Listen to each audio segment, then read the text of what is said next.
ಜ್ಞಾನದಾತೆ ನಮೋಸ್ತುತೆ. ಈಗ ವಿಷಯಕ್ಕೆ ಬರುವ.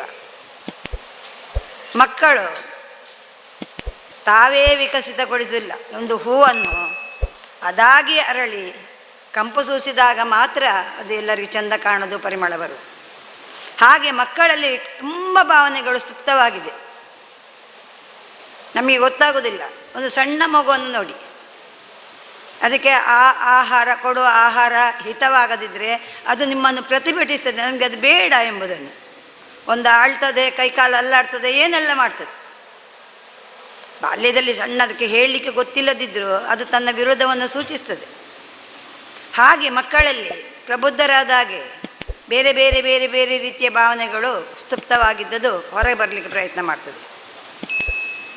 ಈ ಮಕ್ಕಳನ್ನು ಹೇಗೆ ನಾವು ಹದ್ದುಬಸ್ತಿಗೆ ತರ್ಬೋದು ಅಂತೇಳಿದರೆ, ಮಕ್ಕಳ ಆಸಕ್ತಿಯೊಟ್ಟಿಗೆ ನಾವು ಹೋಗೋದು. ಈಗ ನೀವು ಅಂಬಿಗನ ಪ್ರಯಾಣವನ್ನು ನೋಡಿದಿರಿ. ಅವನು ಪ್ರವಾಹದ ಏರಿಳಿತವನ್ನು ನೋಡಿ ವಸ್ತುವನ್ನು ಸಾಗಾಟ ಮಾಡ್ತಾನೆ. ಇಳಿತ ಸಮಯದಲ್ಲಿ ಅವನಿಗೆ ಬಹಳ ಸುಲಭವಾಗಿ ವಸ್ತುಗಳನ್ನು ಒಂದು ಕಡೆಯಿಂದ ಒಂದು ಕಡೆಗೆ ಸಾಗಿಸಬಲ್ಲ. ಒಂದೇ ಪ್ರಯತ್ನ ಸಾಕು ಅವನಿಗೆ. ಯಾಕೆ? ದೋಣಿ ಹೋಗೋ ದಾರಿ ಮಾತ್ರ. ವಿರುದ್ಧ ದಿಕ್ಕಿನಲ್ಲಿ ಬರಬೇಕಾದ್ರೆ ಅವನು ಎರಡು ರೀತಿಯ ಪ್ರಯಾಸ ಮಾಡಬೇಕಾಗ್ತದೆ. ಒಂದು ದೋಣಿಯಲ್ಲಿರೋ ವಸ್ತುವಿನ ಭಾರ ಮತ್ತು ಸೆಳೆತದ ಭಾರ, ಎರಡು ರೀತಿಯ ಶ್ರಮವನ್ನು ನಾವು ಪಡಬೇಕಾಗ್ತದೆ. ಅದಕ್ಕಿಂತ ನಾವು ಮಕ್ಕಳನ್ನು ಅವರ ದೃಷ್ಟಿಯಲ್ಲೇ ನಾವು ಹೋಗೋದು ಒಳ್ಳೆಯದು. ಆದರೆ ಹಿಡಿತ ನಮ್ಮಲ್ಲೇ ಇರಬೇಕು. ಇವತ್ತು ರಾಧಾಕೃಷ್ಣರು ಮಕ್ಕಳಿಗಾಗಿ ಭಾಳಷ್ಟು ಕಾರ್ಯಕ್ರಮಗಳನ್ನು ಕಳೆದ 1 ತಾರೀಕಿಗೆ ಪ್ರೈಸ್ ಕೊಟ್ಟಿದ್ದಾರೆ. ಬಹುಶಃ ಬಹಳಷ್ಟು ಕಾರ್ಯಕ್ರಮಗಳನ್ನು ಅವರು ಮಕ್ಕಳಿಗಾಗಿಯೇ ಅಳವಡಿಸಿದರು. ಅದರಲ್ಲಿ ನಾನು ತಿಳಿದ ಮಟ್ಟಿಗೆ ಚುಟುಕುಗಳು, ಕಥೆಗಳು, ಕವನಗಳು, ಹಾಸ್ಯ ನಾಟಕಗಳು, ಚಿತ್ರಕಲೆಗಳು ಎಲ್ಲ ಇತ್ತು. ಇದರಲ್ಲಿ ಹಲವಾರು ಮಕ್ಕಳು ಭಾಗವಹಿಸಿ ಚಿತ್ರಕಲೆದು ಮಾತ್ರ ಅಲ್ಲಿ ಪ್ರದರ್ಶನದಲ್ಲಿ ಇಟ್ಟಿದ್ದಾರೆ. ಮೊನ್ನೆ 1 ತಾರೀಕಿಗೆ ಶಾರದಾ ವಿದ್ಯಾಲಯದಲ್ಲಿ ಸಭೆ ಮಾಡಿ ಮಕ್ಕಳಿಗೆಲ್ಲ ಪ್ರೈಸನ್ನು ಕೊಟ್ಟಿದ್ದಾರೆ. ಪ್ರೈಸ್ ಕೊಟ್ಟ ಕ್ರಮ ಕೂಡ ನಾನು ನೋಡಿದೆ. ಭಾಳ ಚೆಂದ. ಒಂದು ಕವರ್ನಲ್ಲಿ ಅವರ ಸರ್ಟಿಫಿಕೇಟ್ನಿಂದ ಹಿಡಿದು, ಅವರ ಮೊತ್ತದಿಂದ ಹಿಡಿದು, ಅವರ ಮಕ್ಕಳಿಗೆ ಬೇಕಾದರೆ ಒಂದು ಮಾಮೆಂಟನ್ನು ಕೂಡ ಇಟ್ಟಿದ್ದಾರೆ. ಅಂದರೆ ಇದೆಲ್ಲ ಏನು ಸೂಚಿಸ್ತದೆ ಅಂತ ಹೇಳಿದರೆ, ರಾಧಾಕೃಷ್ಣರಿಗೆ ಮಕ್ಕಳಲ್ಲಿದ್ದ ಪ್ರೀತಿಯನ್ನು ಸೂಚಿಸ್ತದೆ. ಹಾಗೆಯೇ ಇವತ್ತು ನಾನು ಮಕ್ಕಳ ಬಗ್ಗೆ ಹೇಳುವಾಗ ಒಂದು ಮಾತು ನೆನಪಿಟ್ಟುಕೊಳ್ಬೇಕು. ಮಕ್ಕಳಂತೇಳಿದರೆ ಕನ್ನಡಿ ಇದ್ದಾಗೆ. ನಮ್ಮ ಮುಖ ಕನ್ನಡಿಯಲ್ಲಿ ನೋಡಿದರೆ ಗೊತ್ತಾಗ್ತದೆ. ಕನ್ನಡಿ ನಮ್ಮ ಮುಖವನ್ನು ಬದಲಾವಣೆ ಮಾಡೋದಿಲ್ಲ. ನಾವು ಹೇಗಿದ್ದೇವೋ ಹಾಗೆಯೇ ಅದು ಕನ್ನಡಿಯಲ್ಲಿ ತೋರಿಸ್ತದೆ. ಎಷ್ಟು ಮೇಕಪ್ ಮಾಡಿದರೂ ಮುಖ ಅದೇ. ಆದ ಕಾರಣ ನಾವು ಮಕ್ಕಳಲ್ಲಿರುವ ಭಾವನೆಗಳನ್ನು ವಿಕಸಿತಗೊಳಿಸಲಿಕ್ಕೆ ಪ್ರಯತ್ನ ಮಾಡುವ. ಯಾಕಂತೇಳಿ ಮಕ್ಕಳನ್ನು ಪ್ರತಿಯೊಂದು ಕೆಲಸ ಮಾಡುವಾಗ ಹುರಿದುಂಬಿಸಿದರೆ ಅವರು ಪಕ್ಕಾ ಮಾಡ್ತಾರೆ, ಆ ಕೆಲಸವನ್ನು ಚೆಂದ ಮಾಡ್ತಾರೆ. ಮಕ್ಕಳಿಗೆ ವಿರುದ್ಧವಾಗಿ ಹೋದರೆ ಅದು ನಮಗೆ ಕಬ್ಬಿಣದ ಕಡಲೆ ಆಗ್ತದೆ. ಒಮ್ಮೆ ಗುರುನಾನಕರದ ಒಂದು ಉದಾಹರಣೆ ಹೇಳ್ತೇವೆ. ಒಮ್ಮೆ ಅವರು ತಮ್ಮ ಶಿಷ್ಯರೊಟ್ಟಿಗೆ ಒಂದು ಗುಡ್ಡವನ್ನು ಹತ್ತಿ ಆಚೆ ಹೋಗಬೇಕಾಯ್ತು. ಎತ್ತರವಾದ ಗುಡ್ಡೆ. ಇವರು ಗುರುನಾನಕರು ಮುಂದೆ, ಶಿಷ್ಯರು ಹಿಂದೆ. ಹೋಗ್ತಾ ಹೋಗ್ತಾ ಹೋಗ್ತಾ ಅರ್ಧ ಗುಡ್ಡ ಹತ್ತುವಾಗ ಶಿಷ್ಯರೆಲ್ಲ ಬಳಲಿಕ್ಕೆ ಶುರುವಾದರು. ಪಾಪ ಕೈಕಾಲು ಬಚ್ಚಿದೆ, ಆದರೆ ಗುರುಗಳು ಮುಂದೆ ಇದ್ದಾರಲ್ಲ, ಏನು ಮಾಡಲಿಕ್ಕಾಗ್ತದೆ? ಹೋದರು ಹೋದರು ಹೋದರು. ಮುಕ್ಕಾಲಂಶ ಗುಡ್ಡ ಆಗುವಾಗ ಅವರಿಗೆ ಕೈಕಾಲಿನಲ್ಲಿ ನಡಿಲಿಕ್ಕೆ ಶಕ್ತಿ ಇಲ್ಲದಷ್ಟು ಆಯಾಸ ಉಂಟಾಯಿತು. ಇದನ್ನೆಲ್ಲ ನಾನಕರು ನೋಡ್ತಾ ಇದ್ದಾರೆ. ಹಿಂದೆ ತಿರುಗಿ ನೋಡ್ತಾರೆ, ಶಿಷ್ಯರೆಲ್ಲ ಬಹಳ ಬಳಲಿ ಬಳಲಿ ಬಳಲಿ ನಡಿಲಿಕ್ಕೆ ಶಕ್ತಿ ಇಲ್ಲದಾಗೆ ಆಗಿದ್ದಾರೆ. ಹಿಂದೆ ತಿರುಗಿ ನೋಡಿ ಹೇಳಿದರು, ಓ ನಿಮಗೆ ಆಯಾಸ ಆಗ್ತಾ ಉಂಟಾ? ಒಂದು ಕೆಲಸ ಮಾಡಿ, ನೀವು ನಿಂತಲ್ಲೇ ಕೂತ್ಕೊಳ್ಳಿ. ಕೂತ್ಕೊಂಡು ಮುಖವನ್ನು ಹಿಂದೆ ತಿರುಗಿಸಿ. ನೋಡಿ ನೀವು ಎಷ್ಟು ಗುಡ್ಡ ಹತ್ತಿ ಬಂದಿದ್ದೀರಿ, ಇನ್ನು ಇರುವುದು ಇಷ್ಟೇ ಗುಡ್ಡ. ಛೇ, ನಿಮ್ಮಲ್ಲಿ ಎಷ್ಟು ಶಕ್ತಿ ಮಾರ್ಯಾರ, ಇಷ್ಟು ಗುಡ್ಡವನ್ನು ಹತ್ತಿ ಆಯಿತು ನೀವು, ಇನ್ನು ಇಷ್ಟೇ ಬಾಕಿ ಅಲ್ಲ. ಒಂದು ಕೆಲಸ ಮಾಡುವ ಅಂಥೇಳಿ ಅವರ ಚೀಲದಲ್ಲಿ ಕೆಲವು ತಿಂಡಿಗಳು ನೀರೆಲ್ಲ ಇತ್ತು, ಅದೆಲ್ಲ ಕೊಟ್ಟು ಇದೆಲ್ಲ ಆದಮೇಲೆ ಹೇಳಿದರು, ಇನ್ನೇನು ಮಾಡುವ, ಹತ್ತುವನ. ವಾ, ಮಕ್ಕಳು ರೆಡಿ ಆದರು. ಯಾಕೆ ರೆಡಿ ಆದರು? ಅವರಲ್ಲಿ ಅವರು ಹುರಿದುಂಬಿಸಿದರು, ನಿಮ್ಮಲ್ಲಿ ಇನ್ನೂ ಶಕ್ತಿ ಉಂಟು, ನಿಮ್ಮ ಶಕ್ತಿ ಸ್ವಲ್ಪವೇ ಆಗಿತ್ತು ಹತ್ತುವಾಗ, ಅದನ್ನು ಈಗ ನಾನು ತುಂಬಿಸಿದೆ, ಇನ್ನೇನು ಹತ್ಬೋದಾ? ಗುರುಗಳಿಗಿಂತ ಮೊದಲು ಮಕ್ಕಳು ಹತ್ತಿದ್ರು. ಅಂದರೆ ಏನರ್ಥ? ಮಕ್ಕಳನ್ನು ನಾವು ಪ್ರೋತ್ಸಾಹಿಸಿ ನಮ್ಮಕ್ಕಿಂತ ಮೊದಲು ಅವರ ಆ ಕೆಲಸಗಳನ್ನು ಮಾಡ್ತಾರೆ. ಇನ್ನೊಂದು, ಅವರ ಪ್ರತಿಭೆಯನ್ನು ನಾವು ಗುರುತಿಸಬೇಕು.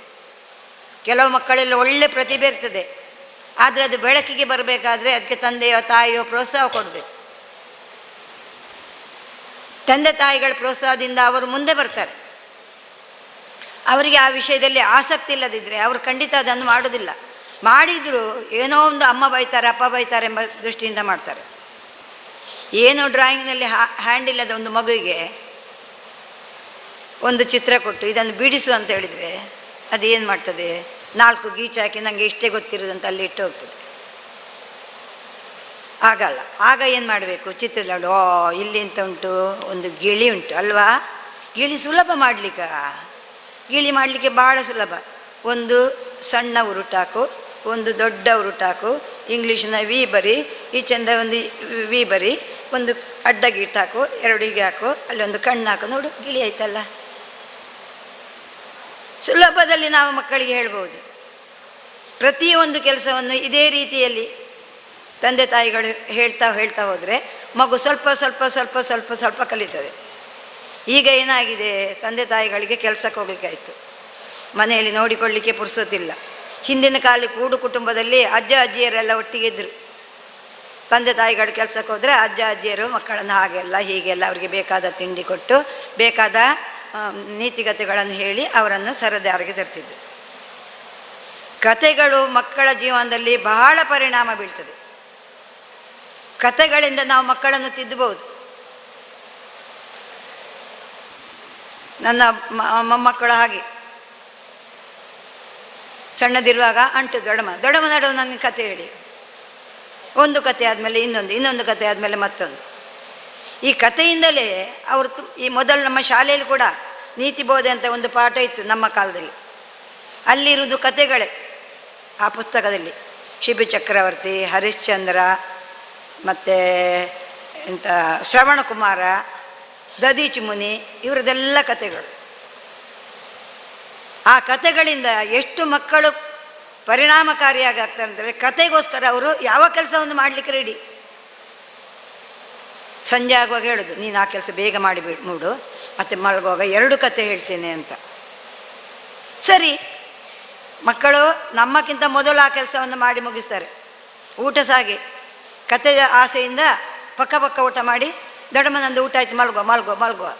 ಯಾಕೆ ಮಲಗುವಾಗ ದೊಡ್ಡಮ್ಮ ಕತೆ ಹೇಳ್ತಾರೆ ಅಂತ. ಈ ಕತೆಗಳಿಂದ ಅವರ ಮನಸ್ಸು ಪ್ರಫುಲ್ಲಿತಗೊಳ್ತದೆ. ಶಾಲೆಯಲ್ಲಿ ಕೂಡ ಹಾಗೆ. ಕತೆ ಅಂತ ಹೇಳಿದರೆ ಏನು? ತರ್ಶಿಕ್ರು ಒಂದೇ ಕತೆ ಮಕ್ಕಳಿಗೆ. ಯಾಕೆ ನಾವೀಗ ಸಿಲೆಬಸಲ್ಲಿ ಅಂಥ ಕತೆಗಳನ್ನು ಸೇರಿಸೋದಿಲ್ಲ? ಈಗ ಆಂಗ್ಲ ಮಾಧ್ಯಮ ಬಂದು, ನಾನು ಆಂಗ್ಲ ಮಾಧ್ಯಮ ವಿರೋಧಿ ಅಲ್ಲ, ಆದರೆ ಆಂಗ್ಲ ಮಾಧ್ಯಮದಲ್ಲಿ ಇರುವಂಥ ಸಿಲೆಬಸ್ಸಿಗೆ ಯಾವ ಕಡಿವಾಣವೂ ಇಲ್ಲ. ಒಂದಿಷ್ಟು ಹೋಮ್ವರ್ಕ್ ಕೊಟ್ಟರೆ ಮುಗೀತವ್ರದ್ದು.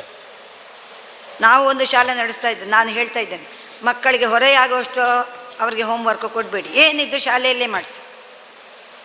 ಯಾಕೆ ಗೊತ್ತುಂಟ? ಮನೆಗೆ ಬರುವಾಗ ಪಾಪ ಬಳಲಿಕೊಂಡು ಬರುವಾಗ ಇಷ್ಟು ಹೋಮ್ವರ್ಕ್ ಬೇರೆ. ಆಹಾರ ತಿಂದು ಕಾಫಿ ಹಾಲು ಕುಡ್ದು ದೊಡ್ಡ ಮನೆಯವರು ಹೇಳ್ತಾರೆ, ನಿನ್ನ ಹೋಮ್ವರ್ಕ್ ಮಾಡ, ರಾತ್ರಿವರೆಗೆ ಹೋಮ್ವರ್ಕ್. ಅಲ್ಲಿ ಶಾಲೆಯಿಂದ ಬಂದ ಆಯಾಸ ಬೇರೆ, ಈ ಹೋಮ್ವರ್ಕ್ ಬೇರೆ. ಅದಕ್ಕಿಂತ ಶಾಲೆಯಲ್ಲಿ ಎಷ್ಟು ಬೇಕು ಅಷ್ಟನ್ನೇ ಕಲಿಸಿ. ನೀವು ದೊಡ್ಡ ಸಿಲೆಬಸ್ ಹಾಕಬೇಕಂತ ಯಾರು ಹೇಳೋದಿಲ್ಲ. ಸಿಲೆಬಸ್ ಅಂತ ಇಲ್ಲ ಇಂಗ್ಲೀಷ್ ಮೀಡಿಯಮ್ದಾಗ, ಅವರವ್ರಿಗೆ ಬೇಕಾದ ಸಿಲೆಬಸ್. ಮೊದಲನ ಶಿಶುಗೀತೆಗಳು ಎಲ್ಲಿ ಉಂಟು ಈಗ ಶಾಲೆಯಲ್ಲಿ? ಶಿಶುಗೀತೆಗಳಂತ ಅದೇ ಯಾವುದು, 1-2 ಗೀತೆಗಳನ್ನೇ, twinkle twinkle little star, how I wonder what you are. ಆಗ ಮಕ್ಕಳಿಗೆ ಪ್ರೊನೌನ್ಷನ್ ಬರೋದಿಲ್ಲ. Up above the what's high like a diamond in the sky. Up above ಟೀಚರ್ನವ್ರು ಕೂಡ ಹೇಳೋದಿಲ್ಲ, ಅಪ್ ಎಬವ್ ದ ಏನು ಕಟ್ತಾರೆ ಮಕ್ಕಳು ಅದನ್ನೇ ಬಾಯ್ಪಾಠ ಮಾಡ್ತಾರೆ. ಮೊದಲಿನ ಶಿಶುಗೀತೆಗಳು ಎಷ್ಟು ಚಂದ, ಪ್ರಾಸಬದ್ಧವಾಗಿ ಅವುಗಳು ಅದನ್ನು ಹೇಳುವಾಗಲೇ ಗ್ರಹಿಸಿಕೊಳ್ತಾರೆ. ಮರದ ಮೇಲೆ ಮಂಗ, ಅಂಗಳದಲ್ಲಿ ಲಂಗ, ಲಂಗ ಹಾಕಿ ನಲಿಯುತ್ತಿದ್ದು ಅಂಗಳದಲ್ಲಿ ಮಂಗ, ಇದನ್ನು ಕಂಡ ರಂಗ ಓಡಿ ಬಂದ ತುಂಗ, ರಂಗ ತುಂಗ ಕೂಡಿ ಬರಲು ಓಡಿ ಹೋಯ್ತು ಮಂಗ. ಇದನ್ನು ಹೇಳುವಾಗ ಮಕ್ಕಳಿಗೆ ಎಷ್ಟು ಖುಷಿ, ಯಾಕೆ ಆ ಮಂಗ ಶಬ್ದದ ಅರ್ಥ ಅವರಿಗೆ ಗೊತ್ತುಂಟು. ಈಗ ಏನಿಲ್ಲ, ಈಗಿನ ಪದ್ಯಗಳನ್ನು ಕೇಳಿದರೆ ನನಗೆ ಒಮ್ಮೊಮ್ಮೆ ನಗೆ ಬರ್ತದೆ. ಅದರಲ್ಲಿ ಸಾರ ಏನಿಲ್ಲ, ಆದರೆ ಸಿಲೆಬಸಲ್ಲಿ ಉಂಟು ಆ ಪುಸ್ತಕದಲ್ಲಿ ಪದ್ಯಗಳು, ಅದನ್ನು ಕಲಿಯಿರಿ. ಹೀಗೆಲ್ಲ ಮಾಡುವಾಗ ಏನಾಗ್ತದೆ, ಮಕ್ಕಳ ಮನಸ್ಸಿಗೆ ವಿರುದ್ಧವಾಗಿ ನಾವು ಹೋದಾಗತ್ತವೆ. ಅಂಬಿಗ ಸೆಳೆತಕ್ಕೆ ವಿರುದ್ಧವಾಗಿ ಪ್ರಯಾಣ ಮಾಡಿದಾಗಾಗ್ತದೆ. ಮಕ್ಕಳಿಗೆ ಸಣ್ಣ ಸಣ್ಣ ಪದ್ಯಗಳನ್ನು ಶಾಲೆಯಲ್ಲಿ ಹೇಳಿಕೊಡಿ. ನಾನು ನಮ್ಮ ಕ್ಲಾಸ್ನ ಮಕ್ಕಳಿಗೆ ಹಾಗೆ, ನಾನು ಅಲ್ಲಿ ಸಿಲೆಬಸಲ್ಲಿ ಇರಲಿ, ನಾನು ಕ್ಲಾಸಿಗೆ ಹೋದ ಕೂಡಲೇ ಮಕ್ಕಳಿಗೆ ಕನ್ನಡದಲ್ಲೇ ಪದ್ಯ ಹೇಳಿಕೊಡು. ನಾನು ಬರುವಾಗ ಮೇಡಮ್ ಬಂದರೆ ಮಕ್ಕಳೆಲ್ಲ ನಿಲ್ತಾರೆ, ಯಾಕೆ ಪದ್ಯ ಹೇಳಿಕೊಡ್ತೇನೆ ಅಥವಾ ಸಣ್ಣ ಸಣ್ಣ ಕತೆ ಹೇಳ್ತೇನೆ ಅಂತ. ನಾನು ಕನ್ನಡದ ಕಥೆಗಳನ್ನು ಹೇಳಿದ್ದು, ಕೃಷ್ಣಂದು, ರಾಮಣ್ಣಂದು, ರಾಮಾಯಣ, ಮಹಾಭಾರತ, ಯಾವುದಾದ್ರು ಒಂದು ಕತೆ, ಅಲ್ಲದು ಪಂಚತಂತ್ರದ ಕಥೆಗಳು. ಇದನ್ನೆಲ್ಲ ಮಕ್ಕಳು ಆಸಕ್ತಿಯಿಂದ ಕೇಳ್ತಾರೆ. ಯಾಕೆ ಕೇಳ್ತಾರೆ? ಅವರಿಗೆ ಅದು ಅರ್ಥ ಆಗ್ತದೆ. ಇಂಗ್ಲೀಷ್ ಎಂಬುದು ಬರೇ ಬಾಯ್ಪಾಠ ಆಗಿದೆ. ನಾವು ಹೇಳೋದು ಮಾತೃಭಾಷೆಯಲ್ಲಿ ಶಿಕ್ಷಣ ನಡೀಬೇಕಂದ್ರೆ, ಮಾತೃಭಾಷೆ ಅಂತ ಹೇಳಿದ ಕೂಡಲೇ ಅದು ಕನ್ನಡವೇ ಆಗಬೇಕಾಗಿಲ್ಲ. ಒಬ್ಬೊಬ್ಬರ ಮನೆಯಲ್ಲಿ ಒಂದೊಂದು ಭಾಷೆಯಲ್ಲಿ ಮಾತಾಡ್ತಾರೆ. ಕೊಂಕಣಿಯವರು ಕೊಂಕಣಿ ಮಾಡ್ತಾರೆ, ತುಳುನವರು ತುಳು ಮಾಡ್ತಾರೆ, ತಮಿಳು ಹೇಳ್ತೀವಿ. ಆದರೆ ಸಾಮಾನ್ಯವಾಗಿ ಮಗು ಗ್ರಹಿಸುವ ಭಾಷೆಯಲ್ಲಿ ಅವುಗಳಿಗೆ ಪಾಠ ಮಾಡಬೇಕು, ಆಗ ಮಾತ್ರ ಅದು ಸರಿಯಾಗ್ತದೆ. ಬಾಲ್ಯದಲ್ಲೇ ನಾವು ಮಕ್ಕಳನ್ನು ತಿದ್ದಬೇಕು. ಸಮಯಕ್ಕೆ ಸರಿಯಾಗಿ ಹೇಳೋದು, ನಿತ್ಯ ಕರ್ಮಗಳನ್ನು ಮಾಡೋದು, ಆಹಾರ ಸೇವಿಸೋದು, ಇದನ್ನೆಲ್ಲ ನಾವು ಬಾಲ್ಯದಲ್ಲೇ ಹೇಳ್ತಾ ಹೇಳ್ತಾ ಹೇಳ್ತಾ ಹೇಳ್ತಾ ಬಂದರೆ ಅದು ಅದೇ ಪ್ರಕಾರ ಮಾಡ್ತದೆ. ಅದನ್ನು ನಾವು ನಮ್ಮ ಸಂಸ್ಕೃತಿಯನ್ನು ಮಗುವಿಗೆ ಹೇಳಿಕೊಡಬೇಕು. ಸಂಸ್ಕೃತಿ ಹೀನಾಗಿ ಹೋದರೆ ಮಗು ಒಟ್ರಾಶಿ ಬೆಳೀತದೆ.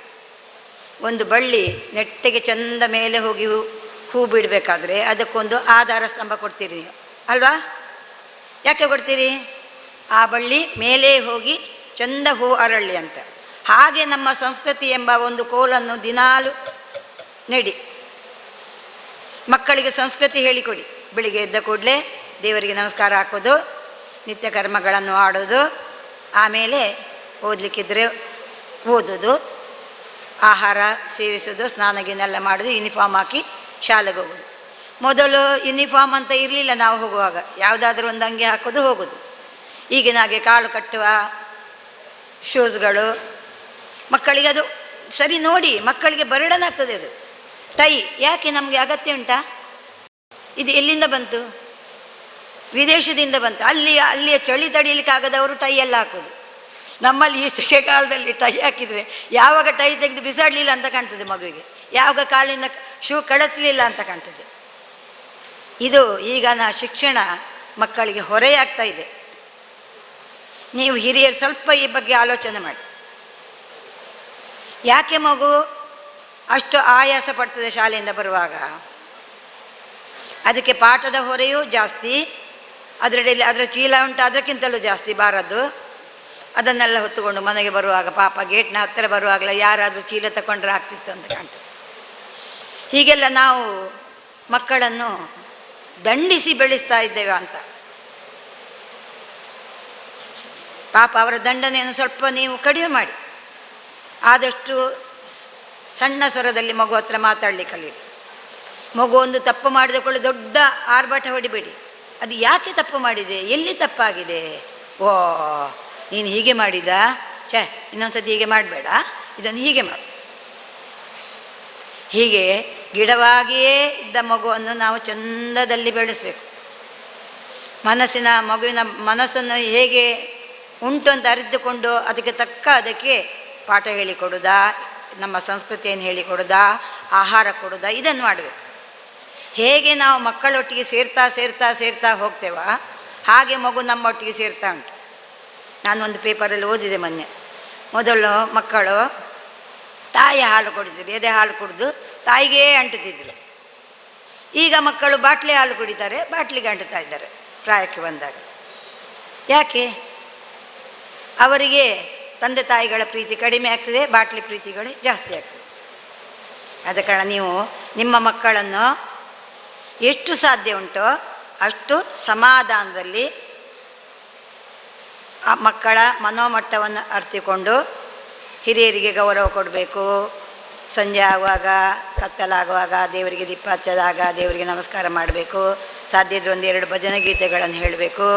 ತಂದೆ ತಾಯಿರು ಸಾಗಿ ಮಲಗೋ ಹೊತ್ತಿನಲ್ಲಿ ಮಗುವಿಗೆ ದಯಮಾಡಿ ಜೋರು ಮಾಡಬೇಡಿ. ಯಾಕೆ? ಅದಕ್ಕೆ ಕನಸಿನಲ್ಲಿ ಕೂಡ ಅದೇ ಜೋರು ಬರ್ತದೆ. ಚೆಂದ ಚೆಂದ ಮಾತುಗಳನ್ನು ಹೇಳಿ. ಸಾಧ್ಯ ಸಣ್ಣ ಮಗು ಆದರೆ ಅದಕ್ಕೂ ಸಣ್ಣ ಸಣ್ಣ ಕಥೆಗಳನ್ನು ಹೇಳಿ. ಕೃಷ್ಣಂದ, ರಾಮಂದ, ಭಾಗವತದ ಅಥವಾ ಶಿಬಿ ಚಕ್ರವರ್ತಿಯ ಪಂಚತಂತ್ರ ಕಥೆಗಳ